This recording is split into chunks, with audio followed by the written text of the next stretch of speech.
As a collective, Eagles fans everywhere are losing their shit.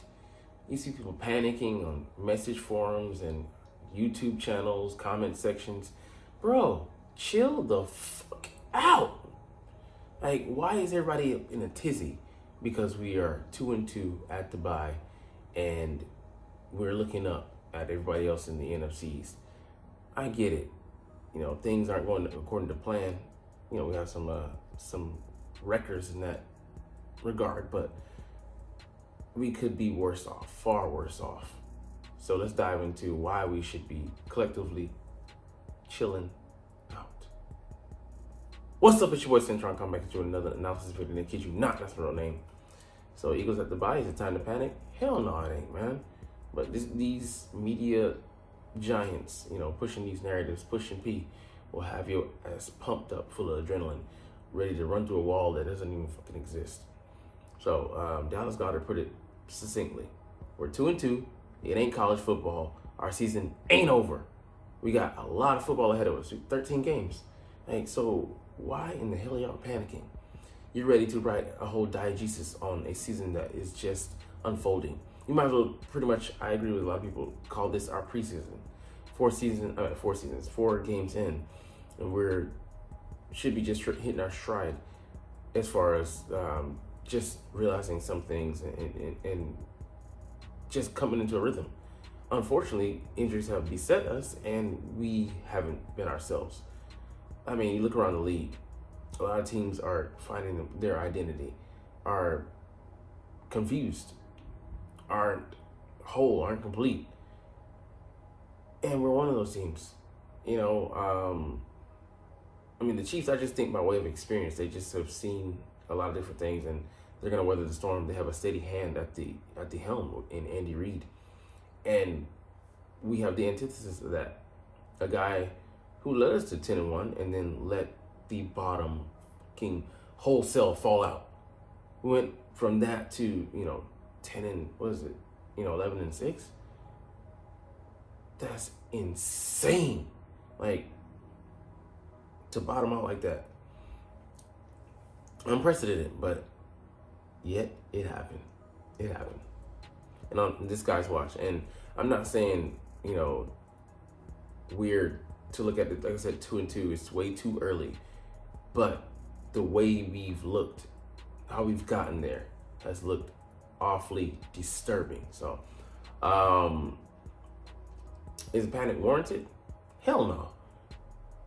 But let's dive into why. So the offense can still be their saving grace. I wholeheartedly agree with this. We get A.J. Brown back. We get Lane Johnson back. We get non-cramped up Cam Jurgens, Devonta Smith back after the bye week. And by all accounts, the Browns look done. They look toasted. That not being said, you know, nothing definitive to be said by that, because any given Sunday, any team can win. We saw the Cardinals beat the 49ers, you know, they had a decent game, you know, but just, you know, some costly mistakes, turnovers on some fortuitous plays, and they made it happen, you know. But the offense should finish as a top 10 unit easily, just skating by, even with all the, you know, the injuries we suffered and all the continuity issues and play calling and mental mistakes, breakdowns, coaching snafus. Still, we're doing pretty good. And getting all those guys back, and we get shot in the arm. And, you know, we should, again, we'll be able to see where Jalen Hurts is. But I'm not worried about this unit, you know. As long as we don't continue to chase what we shouldn't be, explosive plays, keep the offense on schedule, Jalen do some diving. I mean, I admit he has some faults. He has some warts this season, and, you know, address those, do the best we can. But even if he's just above average, this offense will be a, you know, somewhat of a juggernaut. So I'm not worried about them in the least. The defense could definitely be our undoing. I agree with that. Not getting any pressure from the edge. Brandon Graham, at 36 years old, being our best pass rusher. C.J. Gardner-Johnson producing mixed results. They're targeting him, and especially in the red zone. He's giving up, I think, three touchdowns overall, but 2 in the red zone where they just have matched, the best receiver, Mike Evans last week, and then Chris Olave the previous on him. He, has gotten confused, left him wide open, and they scored touchdowns. So, we need to be consistent on the interior. We need to find a pass rush on the exterior. We need to tackle better with 15 missed tackles. There's so much underway that we need to undertake. We need to have better run fits. The coordinator needs to make up his mind. We need to be less passive in our approach. There's so many things we could work on. This looks like it could be a bottom 5 unit in the NFL, and you just need to be around average to truly make some headway. But I don't know if they're gonna address everything, but we do need to get untracked on defense. Whether they do that or not, will be telling. But this season will go as the defense goes. If they're average, we'll excel as a whole. If they're a hindrance, it's going to be a long season, and the offense is going to have to be keeping us in games, and it's just Jekyll Hyde right now. So, more the bad guy than the good guy, because the one complete game we played was against the Saints. Other than that, we've looked up and down, and more down than up. All right, the schedule is an ally. We play only, I think, the next 9 opponents. Only one has a winning record, and that would be the Washington Commanders. Now that the Dallas Cowboys have one, but we're really competing with the Commanders right now in this division, because Dallas, I don't think they're gonna be slated to win the majority of their next games. The next 5 or 6 games. Yeah, they came out and beat the Steelers, busted my prediction, but they were just running on fumes, man. So if we're not able to take advantage of that, you play who's on your schedule, and if we can't beat those guys, then good luck. Coaching is a wild card. I definitely agree with that, because this guy has been a hindrance in like 3 out of 4 games that we've played. The Saints, the Falcons, and the Bucks. Detriment to the team. Sick Niriani has been truly that disgusting. With the penchant to call 4th down, to go for it on 4th down.